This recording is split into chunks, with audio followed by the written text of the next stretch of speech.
boa tarde a todos. Estamos aqui mais uma vez no Leal, nossa casa, Lar Espírita Aurora de Luz, nessa tarde maravilhosa para mais um bate-papo com todos vocês.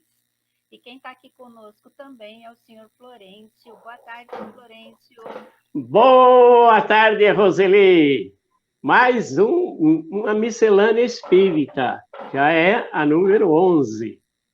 Vamos fazer, mês que vem a gente faz um ano de miscelânea. Verdade, seu Florencio, vamos ter que comemorar, hein? Vai ter bolo? Precisa ter vai ter bolo. Precisamos fazer um bolo aí de... A gente faz um bolo virtual, né? Um bolo virtual. Um bolo e não virtual. Não dá mais... Não dá mais para soprarmos as velhinhas, fica tudo contaminado. Pois é. Aliás, é uma coisa que tem que observar, hein, gente? Quem faz aniversário aí, né? Procura não apagar a velhinha. Tem gente que usa até um secador de cabelo para apagar a velhinha, né? Mas faz assim, né? Apaga a velhinha assim com a mão, que dá, né? Tá valendo, né? Todo cuidado. É para apagar a velhinha, não a velhinha. Olha só, né? Tem muita gente aí querendo apagar a velhinha mesmo, viu? A velhinha. Seu Florencio, vamos fazer a nossa prece, porque a gente tem que começar sempre, né? Elevando o nosso pensamento a Deus, agradecendo por essa oportunidade de estarmos aqui reunidos em nome dele, por ele, né? E para mais um dia aí de aprendizado. Então vamos acompanhar o seu Florencio na prece de abertura do nosso bate-papo de hoje. Isso me faz lembrar a André Luiz, que ele diz: comece o seu dia com uma prece, a proteção de Deus nunca falha. Então vamos unir os nossos pensamentos. Senhor Jesus, traze até nós a tua bênção de paz e de harmonia. Permite, Senhor, que uma vez mais os bons espíritos venham nos assistir, que eles encontrem acesso em nossos corações. E assim, Senhor, que possamos fazer as nossas reflexões em torno da doutrina que nos confiaste. Dá-nos, assim, a oportunidade de aprender para que possamos servir melhor. Que assim seja. Então, como o senhor Florencio falou, nós estamos aí na nossa 11ª, né, miscelânea espírita. E nós já fizemos tantas perguntas, né, nesse tempo aí, nesses 11 meses, né, ou melhor, nesses 10 meses de miscelânea, e a gente vai aí para o 11º mês, e a gente tem ainda muitas perguntas, muitas dúvidas já foram tiradas, mas muitas outras dúvidas também, né, nós temos. E é tão gostoso a miscelânea porque a gente aborda todos os temas, né, que se relacionam ao espiritismo, como o espiritismo vê determinado assunto. Então é muito gostoso, né, porque a gente consegue conversar sobre tudo, de tudo um pouquinho.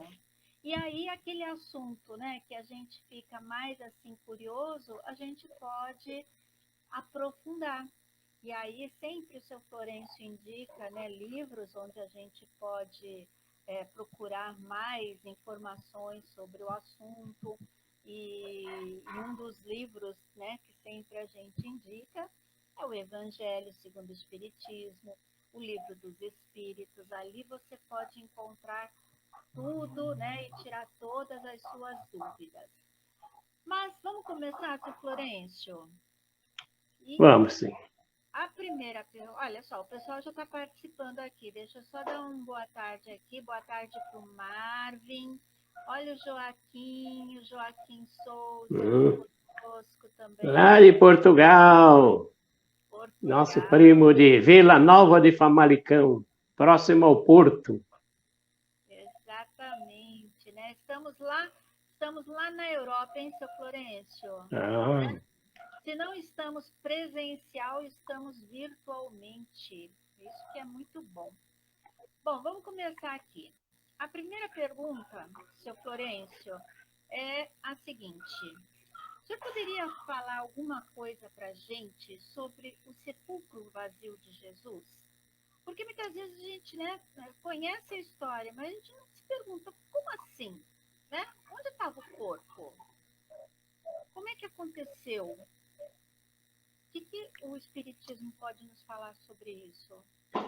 Bom, a gente pode começar a comentar que para os judeus o corpo foi roubado. Eles pensam isso até hoje.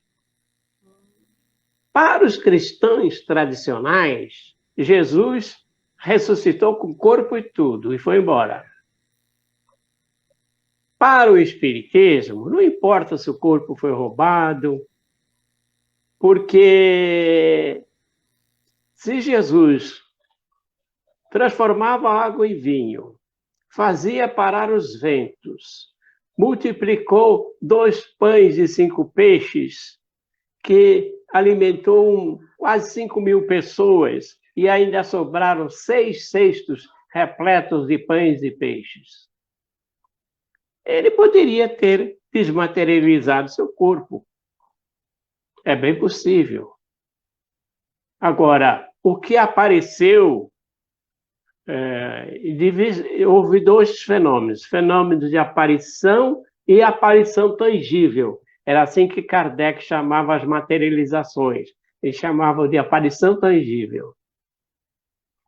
Porque em diversos períodos ele se apresentou. Ele se apresentou primeiro para Madalena e depois, em diversas ocasiões, para os discípulos. E uma vez ele apareceu para os discípulos e Tomé não participava dessa reunião. E ele começou a descrer dessa aparição. E numa aparição em que Tomé estava presente, Tomé pediu para que ele mostrasse a mão dele, que ele queria ver as chagas de Jesus. E Jesus estendeu a mão a ele. É claro que em seguida ele falou: feliz aquele que pode crer sem ver. O Tomé era uma espécie de cientista do nosso tempo, né? Ele quer ver para poder crer, para ver se realmente ele não está sendo iludido. E é assim que o Espiritismo entende que Jesus não ressuscitou com o seu corpo. Ele deixou ou desmaterializou o seu corpo, tanto faz. Ele vai aparecer, mas em espírito. Tanto é que a última vez que ele aparece, que está em Atos dos Apóstolos, entre os capítulos 12 e versículo 12, no primeiro capítulo, perguntam a ele que as coisas que ele tinha dito se aconteceria naquela época. E Jesus responde que não cabia a eles saber em que época ocorreriam. Ele se despede e vai volitando, vai até sumir nas nuvens. Essa é a descrição que fazem da última aparição de Jesus. Então, Jesus é um personagem que ele deixou muitas provas. E os discípulos já sabiam que ele ia deixar a terra. Na última ceia, ele podia estar dizendo assim: olha, eu estou indo embora, vocês vão me deixar, vocês vão sentir muita solidão, vão sentir a minha falta. Aí ele começa a dizer que bebereis esse vinho é como se estivesse bebendo meu sangue, comereis esse pão como se estivesse comendo meu corpo. Ele vai simbolizando os fatos que iriam ocorrer. Então, isso é um fato de que Jesus passou por tudo aquilo que ele sabia que ia passar. Ele estava diante de uma situação em que ele tinha total certeza e aceitava aquela situação. Tanto é, quando de madrugada os soldados o prenderam, Pedro puxa da sua espada e corta a orelha do soldado de Malco. Primeira pergunta: o que tem um pescador andar com uma espada na cintura, né? Mas o Pedro era daquele jeito. Ele tinha uma espada e ele quis defender Jesus. Tanto é que Jesus imediatamente pega a orelha do soldado e coloca no lugar. É mais um prodígio que ele fez. E diz a Pedro: embainha a tua espada. Quem com espada fere, com a espada será ferido. E em seguida ele diz aqui: se eu quisesse, meu pai me mandaria uma legião de anjos. A palavra legião é uma palavra militar. Me mandaria uma legião de anjos para me defender. Portanto, ele estava dizendo para Pedro: eu estou me deixando prender porque eu sei que eu tenho que passar por isso e é isso que vai ficar registrado na história.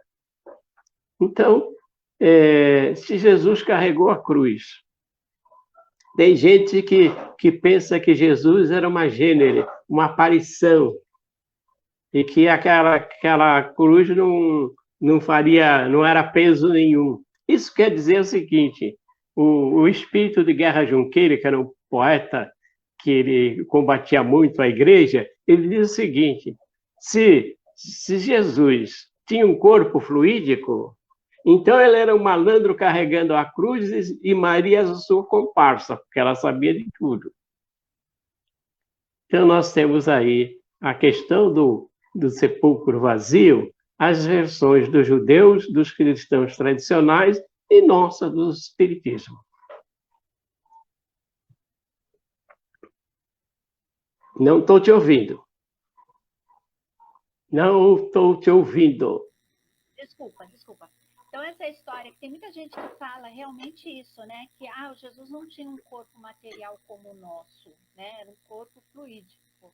Então, isso daí não tem fundamento, porque, né, ele nasceu normalmente como qualquer um, então ele tinha um corpo material de carne, né? Normal. Né? Então, não tem essa história, não, de era um corpo fluídico. Agora, o que aconteceu com o corpo, né? Isso acho que são detalhes que muitas vezes não tem tanta importância, né, Sr. Florencio? Eu acho assim, que o mais importante são as mensagens que ele deixou, né? Se o corpo foi roubado, se o corpo desmaterializou, porque ele tinha essa capacidade, né? Mas para a gente, acho que o mais importante é o ensinamento. Ele não surgiu com o corpo físico, senão estaria conosco até hoje, né? Sim, não foi embora com o corpo físico. O corpo físico ficou, de um jeito ou de outro. Como ficou aqui, a gente não sabe. Mas que ele não foi com o corpo físico, não foi. Não foi. Bom, vamos lá para a segunda. Vamos para a segunda pergunta. Agora a gente vai mudar o assunto, né? O que a gente pode fazer diante de manifestações espíritas espontâneas? Né? Aquelas que a gente não espera e elas acontecem, né? Às vezes você está em algum lugar e você acontece de ter alguma manifestação espírita. Como que a gente deve se comportar diante disso, Sr. Florencio? Então, os médiuns que têm manifestações espontâneas em qualquer lugar, ele precisa educar a sua mediunidade. Ele tem que dizer para os espíritos que tem hora para tudo, que tem hora para atender aos espíritos e tem hora para que o médium viva a sua vida normalmente. Mas pode ocorrer em situações emergenciais que algum espírito venha dar um toque a ele. Toda regra tem sua exceção, mas em geral, quando há manifestações espontâneas, sem uma justificativa muito grande, é porque o médium está com a mediunidade deseducada. Por isso que a gente diz que não há desenvolvimento mediúnico, porque a mediunidade já existe. O que existe é a educação mediúnica. É como administrar a mediunidade. Então, se o médium já tem um compromisso, tem dia e horário para receber os espíritos, normalmente isso não vai ocorrer. Vai ocorrer só naqueles casos, tempos em que o espiritismo não existia, então as manifestações se davam, às vezes, esporadicamente em situações diversas. Mas o médium tem que estudar para ter consciência da sua mediunidade e administrá-la. E, seu Florencio, como que a gente pode auxiliar um médium, né, que ele nem sabe que ele é médium e tem uma manifestação? Vamos dizer assim, o senhor está no seu trabalho lá e, de repente, um colega de trabalho tem uma manifestação. Como que a gente pode ajudar tanto o espírito, né, que está ali se manifestando, quanto aquela pessoa que teve essa manifestação, porque muitas vezes fica até assustada, né, com o que acontece. Então, se a pessoa espírita tem conhecimento, ela vai naturalmente colocar a pessoa numa cadeira, pedir que as pessoas façam uma prece e tentar conversar com o espírito. Meu irmão, aqui não é o lugar adequado. Você vai ter oportunidade de conversar com a gente em dia e horário certo. Eu já conversei uma vez com o espírito dessa maneira, e quando eu disse a ele que depois a gente ia, naquele tempo nós lidávamos com jovens, e uma jovem ficou envolvida com o espírito. E eu falei para ele, olha, nós vamos organizar uma reunião que você poderá vir livremente conversar conosco, mas uma reunião certa, essa aqui não é a reunião própria para você se manifestar. Ou o espírito atende, ou a comunidade espiritual que cuida daquele grupo retira o espírito.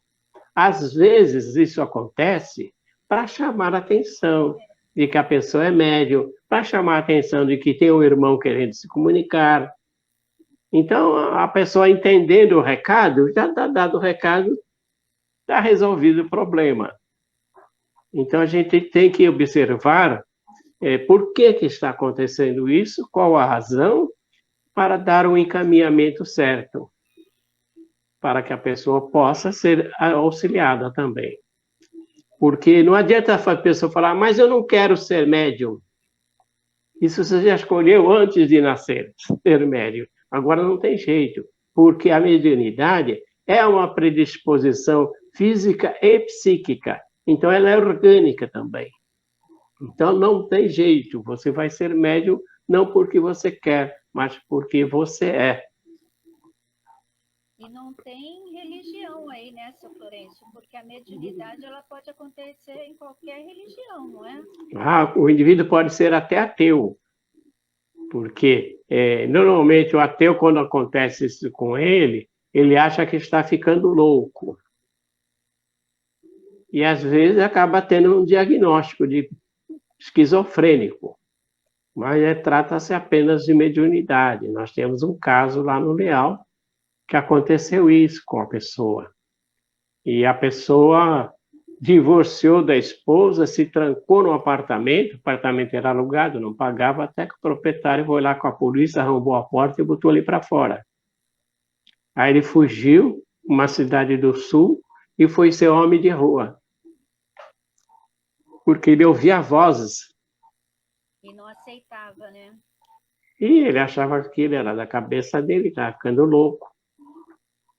Até que um policial percebeu a identidade dele, que ele tinha uma profissão ligada à saúde, e levou para o hospital psiquiátrico espírita. Aí viram a origem dele, entraram em contato com a família e a família foi buscá-lo.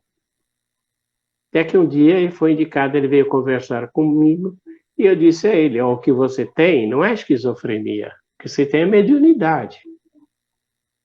Então nós você vai participar de uma reunião e nós vamos procurar conversar com esses espíritos. E o interessante é que ele não era médium psicofônico, o espírito vinha e falava por ele. Ele só ouvia.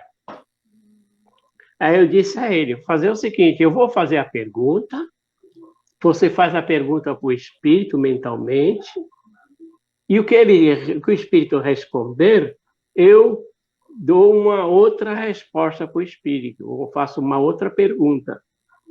E assim ocorreu. Aí o espírito respondia, né? Dava até nome, E aí eu dizia a ele, eu pergunto para ele se ele aceita um atendimento espiritual. Outra vez eu perguntava assim, o que você acha do nosso ambiente aqui? Como é espírito zombeteiro, o espírito isso é uma besteira, isso é bobagem. Aí eu perguntava de novo, você aceita um atendimento espiritual? Eu não aceito não, nem quero saber disso aí. Aí eu falava para ele assim, se você não aceita, nós vamos ter que adormecê-lo. Aí ele fala, não, se for assim, então eu aceito. Então, ele, com medo de ser adormecido, ele aceitou. E aí o médium disse, olha, chegou um espírito assim, dando nome também, e vai estar conversando com ele. Ele aceitou e ele vai ser conduzido. Então, era uma maneira diferente de conversar com os espíritos, porque não é no caso da mediunidade da psicofonia, o pessoal chama de incorporação. Era uma mediunidade de só tinha audiência. E ele depois aceitou, seu Florencio? Ele passou a ver, ele passou a ser... toda vez que ele vinha, assim, tinha 2 a 3 espíritos que conversavam com ele, até que chegava uma hora, não tem mais ninguém. Então, ficava para outra reunião. A cada reunião, 2 a 3 espíritos eram encaminhados por ele. Agora, com a pandemia, tivemos que parar. Não teve jeito. Então, torcendo para que acabe logo para a gente voltar a conversar com ele. Mas aí a gente vê, né, que muitas vezes, logicamente, foi um sofrimento para essa pessoa, né, tudo isso que ele passou, porque achava que estava louco, né, foi morar na rua, porque não queria dar trabalho para a família, mas como o senhor falou, foi um chamamento, né, acabou sendo, olha, né, acorda para a realidade, porque às vezes a pessoa não acredita e ela precisa desses empurrões aí na vida, que muitas vezes são dolorosos, para poder acordar, né, para a realidade da vida espiritual, né? Então, nunca é para o mal, né, seu Florencio? E o que tinha de bom é que ele lia bastante. Ele lia 3, 4 livros por semana. Nossa! Ele tinha uma velocidade de leitura muito boa.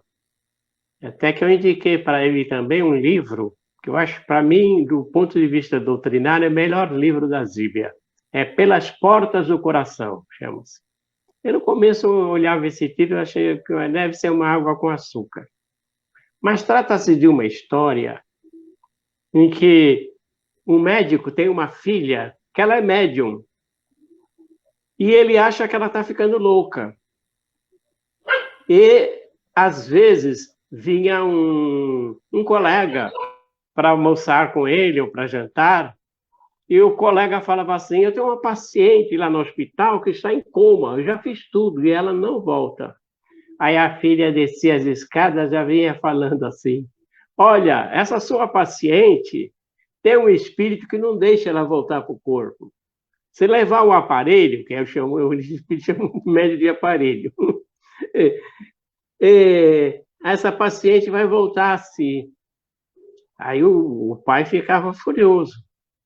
Mas o médico aceitou bem a ideia dela e recuperou a paciente. E assim havia muitos casos. Os irmãos as protegiam, porque o pai, a única coisa que ele pensava era colocar numa clínica psiquiátrica a filha, porque achava que ele era louco. Mas como tudo passa, um dia o médico desencarnou. E aí, primeiramente, ele achou que colocaram ele num hospital psiquiátrico, todos os médicos eram loucos, ele iria fingir que aceitava, mas ele ia dar um jeito de fugir de lá. E ele fugiu. Os espíritos deixam o espírito fugir, porque ele fugindo, ele foi prisioneiro de malfeitores espirituais. Porque a sociedade do lado de lá é igual a daqui. Está cheio de bandido também, né? Aí escravizaram ele, bateram nele. Aí ele não via a hora de voltar para a colônia espiritual. Até que resgataram ele de novo. Aí veio um espírito falar com ele, que era o mesmo espírito que falava com a filha dele. Ele falou, então você existe mesmo? Aí as coisas foram mais fáceis de serem aceitas, né? Mas precisou levar uma surra bem dada para poder aceitar a nova experiência, que ele estava desencarnado mesmo. Para que a gente vai esperar uma surra bem dada, né, seu Florencio? A gente pode aprender de outro jeito, mas não tem, a gente quer apanhar, não tem jeito, né? Olha só, o Marvin, ele está falando aqui, né, que a mediunidade, ela já vem de fábrica, mas vem já com ela, não tem jeito, né? Aí não importa onde você vai nascer, como você vai nascer, o que você vai fazer da sua vida, ela vai estar lá. E de um jeito ou de outro você vai ter que trabalhar, né? E dá para trabalhar com a mediunidade, vamos supor, sendo católico, dá para trabalhar com a mediunidade você sendo evangélico, né? Tem várias formas de você trabalhar a mediunidade, não é, seu Florencio? Sim. A mediunidade, ela precisa ser trabalhada. Agora, quando a pessoa, às vezes, tem uma médium que ela veio de família evangélica e a mediunidade começou a perturbar a princípio, né? Mas ela tinha uma amiga que era espírita que começou a auxiliá-la, e até que um dia essa amiga desencarnou, ela foi para uma casa espírita. Hoje ela é uma médium psicógrafa, ela tem inúmeros livros publicados e de uma fidelidade à doutrina extraordinária. Então, nós temos aí vários fatores, né? Porque alguns levam a mediunidade na igreja evangélica e diz que recebe o Espírito Santo. Outros têm visões na igreja católica e diz que vê Nossa Senhora, que vem falar com ele. Então, os espíritos às vezes se adaptam à crença que a pessoa tenha para que ela possa aceitar esse intercâmbio e dar bons conselhos. De um jeitinho, né? Ou de outro, a espiritualidade vai atuar, não importa como nem onde, não tem essa. Vamos para a outra pergunta, seu Florencio? Vamos lá. Vamos falar um pouquinho sobre reencarnação. No instante que o espírito encarna, é para ele um momento solene? Ele sente alguma aflição nesse momento? Olha, tudo vai depender da evolução de cada espírito. Existe espírito que está no plano espiritual, está desejoso de reencarnar, porque ele sabe que a reencarnação traz o esquecimento. E ele quer esquecer das coisas que lhe causam remorso, das atrocidades que ele fez, e que ele quer ter essa oportunidade.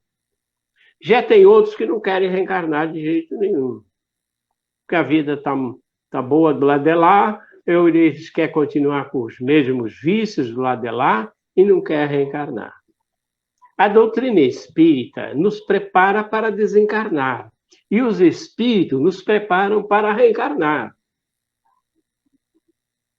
Então, existe as reencarnações em que as pessoas escolhem os tipos de prova, e existe aqueles espíritos que têm uma reencarnação compulsória. No dia de hoje, eles abriram a porta do umbral. Aqueles malfeitores que não querem reencarnar estão reencarnando tudo. Por isso que isso nos causa vários problemas na atual conjuntura da nossa sociedade, que dá a impressão que o mundo andou para trás. Mas, na verdade, o mundo está evoluindo. Esse é um chamamento para que nós desenvolvamos a paciência, a tolerância e que nós tenhamos capacidade de reeducar esses espíritos que tiveram uma oportunidade, talvez a última neste planeta, para reencarnar e vivenciar. Então, para os espíritos é assim. O espírito, às vezes, ele reencarna, mas fica fora do corpo, com o perispírito adulto. Essa condição, que é rara, apresenta-se em crianças que têm total lembrança de vidas passadas. Havia uma criança que ela falava para a mãe que ela tinha sido um bombeiro e sabia tudo sobre o corpo de bombeiros, as fardas, os carros, os incêndios, e ele dizia que tinha morrido em Nova York. E, como a mãe achava que era uma fantasia, comprava tudo que tinha relação com os bombeiros, roupas, fantasias, aqueles martelos, aquelas machadinhas que os bombeiros usam, capacete. Então, quando ele começou a estudar, chegou um tempo que ele estava muito triste na escola, ele não prestava atenção na aula. Aí a mãe foi chamada em casa e falou: o que está vendo? Aí ele falou: não, é que eu estou com saudade da minha esposa. Aí ela levou no médico, no psiquiatra, e ele dava o nome da esposa e tudo. Então, vamos fazer o seguinte: vamos telefonar para essa que você diz que é esposa e você conversa com ela. E realmente a mulher que foi conectada tinha sido esposa de um bombeiro mesmo, e ele dá detalhes, fala da vida em comum. Aí a psiquiatra telefonou para um colega psiquiatra que tinha muita experiência, ele falou assim: não, isso aí logo passa, aos 7 anos acaba isso aí. E realmente acabou. Quando chegou aos 7 anos, ele não entrou mais em contato com a esposa, não sabia de nada, não sabia do que tinha dito, do que tinha vivenciado. Porque aí, o tempo em que aquele espírito ficou fora do corpo, reassumiu o corpo, fez uma ligação e ele ficou na condição de um espírito que reencarna normalmente, em que o espírito fica se ligando célula por célula, que até os 7 anos completa-se a encarnação.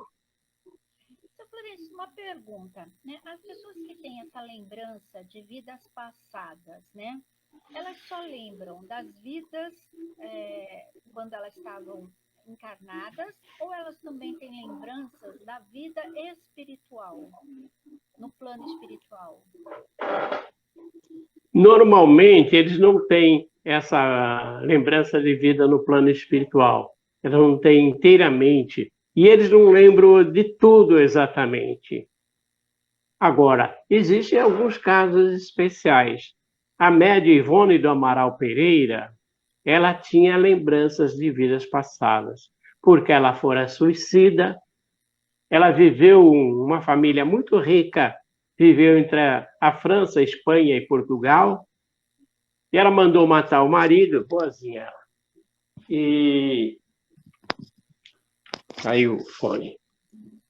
Mandou matar o marido e falou para o pai que ia suicidar-se. E como entrou na fase do remorso, e falou para o pai que ia suicidar. O pai tenta livrá-la, mas ela tira-se no Rio Tejo, em Portugal. Então, ela tem a lembrança que seu corpo fora quase que devorado pelos peixes.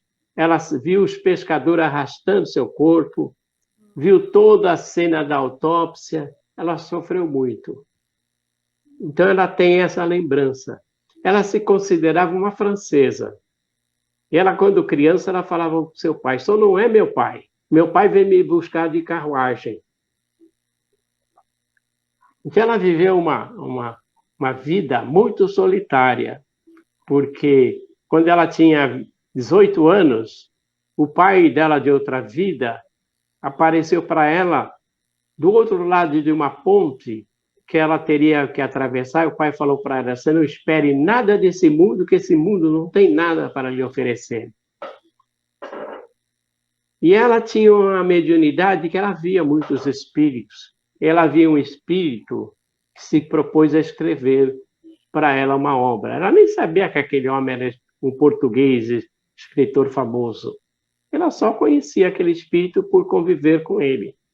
E um dia ele propôs a escrever Memórias de um Suicida, em que ele vai relatar 5 experiências de suicidas. Então, esse é um livro muito bom para se ler, para que a pessoa tenha uma noção do que acontece com os suicidas. E esse espírito era o Camilo Castelo Branco, que vai contar a sua experiência no plano espiritual. Então, esse é um caso de lembrança. Tanta coisa aqui que a gente tinha que falar, né? Tinha que comentar, mas não vai dar tempo mais. Porque, olha, já são 15 para as 5 e a gente já até passou do horário. Mas quando a gente começa a conversar, ainda mais quando é esses assuntos assim, né? Quando a gente pode conversar sobre tudo, é muito bom, né, seu Florencio? A gente sempre tem essa oportunidade de falar de assuntos que normalmente não teríamos chance de falar, né? Exatamente. E a gente vai ficando por aqui, né, seu Florencio? Agradecendo, né, por mais essa miscelânea 11 aí, 11 meses, né, nesse trabalho muito gostoso. Eu tenho muita gratidão, né, por fazer parte desse trabalho com o senhor, aprendendo cada dia mais. Então, muito obrigada. Eu que agradeço você pela companhia e agradeço esses internautas que interagem com a gente, que nos acompanham, que nos dão essa força para continuarmos. Olha, o pessoal está aqui, né? Deixa eu só dar um alôzinho aqui para o Marvin, agradecer a presença aqui do Joaquim Souza, a Olívia também aqui conosco, a Emília, né? A Érica também aqui conosco. Então, a gente tem muito a agradecer a todos vocês, né? E quem tiver alguma pergunta que queira, né, fazer aqui, pode mandar para a gente, né? E a gente coloca na próxima miscelânea. E aí o seu Florencio, como eu sempre brinco, ele responde tudo. Ele sabe tudo. Pode perguntar. Mas eu acho que ele não vai saber quais são os números que vai sair na loto, né? Isso aí você não sabe não, né, seu Florencio? Ainda não sei. Aí O dia que eu souber, aí quem joga sou eu. Não digo para ninguém. Olha, seu Florencio, não pode ser egoísta. Um grande beijo, seu Florencio. Muito obrigada por mais essa miscelânea aqui com o senhor e com todo esse pessoal do Leal. Um beijo e até. Eu que agradeço. A próxima. Até a próxima. Tchau, tchau. Tchau, tchau, querida. Tchau, tchau.